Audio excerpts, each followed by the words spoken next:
Welcome to secret of சமையல். இன்னைக்கு நம்ம பார்க்க போகிறது ரொம்ப சிம்பிளான ஒரு சிக்கன் பெப்பர் ஃப்ரை. ரொம்ப ஈஸியாக ரொம்ப கம்மியான இன்க்ரீடியன்ஸ் வச்சு நம்ம இது செய்ய போகிறோம். சரி வாங்க டிலே பண்ணாமல் இந்த சூப்பரான சிக்கன் பெப்பர் ஃப்ரை காரசாரமாக எப்படி செய்யலாம் அப்படின்னு பார்க்கலாம். ஒரு பேன் அடுப்பில் வச்சுருக்கேன். இதில் வந்துட்டு ஒரு 2 டேபிள் ஸ்பூன் அளவுக்கு எண்ணெய் விட்டுக்கலாம். எண்ணெய் சூடாகட்டும். அதுக்கடையில் நான் என்னென்ன தாளிக்கிறதுக்கு எடுத்து வச்சிருக்கேன் அப்படின்னு பார்த்துக்கலாம். இதுக்கு வந்துட்டு ஒரு துண்டு பட்டை, 3 ஏலக்காய், 2 கிராம்பு, ஒரு 4-5 வரமிளகாவை இந்த மாதிரி நான் விதையை நீக்கிட்டு கிள்ளி வச்சிருக்கேன். இது அவ்வளோ காரமான மிளகாய் இல்லை, நம்ம பெப்பரில் தான் காரம் அதிகம் கொடுக்க போகிறதுல. இந்த மாதிரி மிளகாய் எடுத்து வச்சுக்கோங்க. உங்களுக்கு ரொம்ப ஸ்பைசியாக பிடிக்கும்னா காரமான மிளகாய் கூட யூஸ் பண்ணிக்கலாம், ஒன்றும் பிரச்சனை இல்லை. ஒரு 4 பல் பூண்டு இந்த மாதிரி தட்டி வச்சுருக்கேன். கொஞ்சமாக கொத்தமல்லி தழை கடைசியாக கார்னிஷ் பண்ணுறதுக்கு. ஒரு வெங்காயம் இந்த மாதிரி ஸ்லைஸ் பண்ணி வச்சுருக்கேன். கொஞ்சமாக கருவேப்பிலை. இப்போ என்ன சூடாக இருக்கும். இப்போ வந்துட்டு நம்ம இந்த கிராம்பு, பட்டை, ஏலக்காய் 3 சேர்த்திடலாம். இது பொரியட்டும் இந்த எண்ணெயில. கூடவே இந்த வரமிளகாவை சேர்த்திடுங்க. வரமிளகாவும் இந்த எண்ணெயில ஃப்ரை ஆகட்டும்.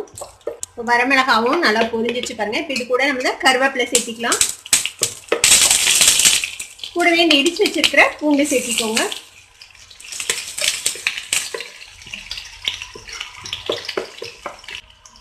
இது கூட 1 டீஸ்பூன் இஞ்சி பூண்டு விழுது சேர்த்திக்கலாம். இது இதோட சேர்த்து வதக்கி விட்டுருங்க. இஞ்சி பூண்டு பேஸ்ட் நல்லா வதங்கிடுச்சு. இப்போ நம்ம வெட்டி வச்சுக்கிற இந்த வெங்காயத்தை சேர்த்திடலாம். இந்த வெங்காயத்தையும் இதோட சேர்த்து நல்லா வதக்கி விட்டுடலாம். இப்போ இதில் கொஞ்சமாக மஞ்சள் பொடி சேர்த்திக்கலாம். கூட கொஞ்சமாக சில்லி பவுடர் சேர்த்திக்கோங்க. இது வந்து காஷ்மீர் சில்லி பவுடர், ஜஸ்ட் ஒரு ஃப்ளேவருக்காக சேர்த்துறேன். இது கூட காரத்துக்கு தேவையான அளவுக்கு பெப்பர் பவுடர் சேர்த்திக்கலாம். 1 டீஸ்பூன் சேர்த்துறேன். உங்களுக்கு காரத்துக்கு எவ்வளோ பெப்பர் வேணுமோ அந்த அளவுக்கு சேர்த்திக்கலாம். நம்ம வரமிளகாவும் சேர்த்திருக்கிறோம், அதை கணக்கில் வச்சு நீங்கள் பெப்பர் சேர்த்திக்கோங்க. இப்போ இது கூட நம்ம சிக்கன் ஆட் பண்ண போகிறோம். இது வந்து 400 கிராம் சிக்கன், ஆல்ரெடி வேக வச்ச சிக்கன் இது. இந்த சிக்கன் இதில் சேர்த்திடலாம். சிக்கன் வந்து நான் ஆக்சுவலாக சூப்புக்காக யூஸ் பண்ண சிக்கன். சூப் வேக வச்சுட்டு அதுலேருந்து நான் ட்ரெயின் பண்ணி எடுத்து வச்சுருக்கேன். நீங்கள் இந்த மாதிரி வேக வச்சு தான் யூஸ் பண்ணணும்னு அவசியம் இல்லை. நீங்கள் பச்சை சிக்கன் போட்டும் இதே ஐட்டம் நீங்கள் ரெடி பண்ணலாம்.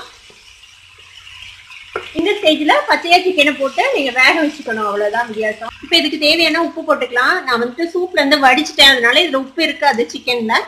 இப்போ நம்ம கொஞ்சம் உப்பு போட்டுக்கலாம். இப்போ இதெல்லாம் ஒன்றா கலந்து வேகணும்ல, அதுக்காக வேண்டி இதில் வந்துட்டு ஒரு 1/2 கப் அளவுக்கு தண்ணி சேர்த்திக்கோங்க. நீங்கள் பச்சை சிக்கன் போடுறீங்கன்னா அதுக்கு தகுந்த அளவுக்கு தண்ணி விட்டு நீங்கள் வந்துட்டு வேக வச்சுக்கலாம். இப்போ இந்த சிக்கன் ஆல்ரெடி வெந்த சிக்கன் தான். நான் ஜஸ்ட் இந்த மசாலா எல்லாம் இதோட ஒன்றா சேரணுங்கிறதுக்காக நான் தண்ணி விட்டுருக்கேன். இப்போ இது கொஞ்ச நேரம் எல்லாம் ஒன்றா சேர்ந்து வேகட்டும். இப்போ நம்ம மூடி வச்சிடலாம். இப்போ ஒரு 10 நிமிஷம் ஆச்சு, நம்ம ஓப்பன் பண்ணி பார்க்கலாம்.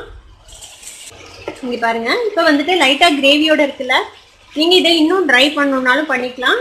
இல்லை சாதத்துக்கோ இல்லைனா சப்பாத்திக்கோ வச்சு சாப்பிட போறீங்க அப்படின்னா இந்த மாதிரி ஸ்டேஜ்லேயே நீங்கள் இறக்கிடலாம். நான் இன்னைக்கு இதை சப்பாத்திக்காக செய்கிறேன், அதனால நான் இந்த ஸ்டேஜ்லேயே ஆஃப் பண்ணிட போகிறேன். இப்போ இதுக்கு மேலே கொத்தமல்லி தழை போட்டுடலாம். அவ்வளோதான், ஒரு மிக்ஸ் பண்ணி இறக்கிட்டோம்னா நம்மளோட சிம்பிளான பெப்பர் சிக்கன் ரெடி ஆகிடும்.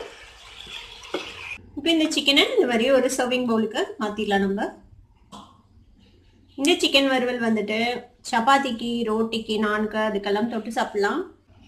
சாம்பார் சாதம், ரசம் சாதம் அது கூட வச்சு சாப்பிடும்போது சூப்பராக இருக்கும்.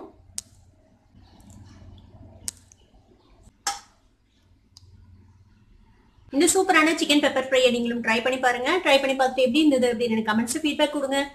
வீடியோ உங்களுக்கு பிடிச்சிருந்ததுன்னா சப்ஸ்கிரைப் பண்ணுங்க, பக்கத்துல இருக்க பெல் ஐகானை கிளிக் பண்ணுங்க. அப்பதான் என்னோட நோட்டிஃபிகேஷன்ஸ் உடனே உங்களுக்கு வந்து சேரும். லைக் பண்ணுங்க, ஷேர் பண்ணுங்க. தேங்க்யூ ஃபார் வாட்சிங் வீடியோ வியூவர்ஸ். Bye bye.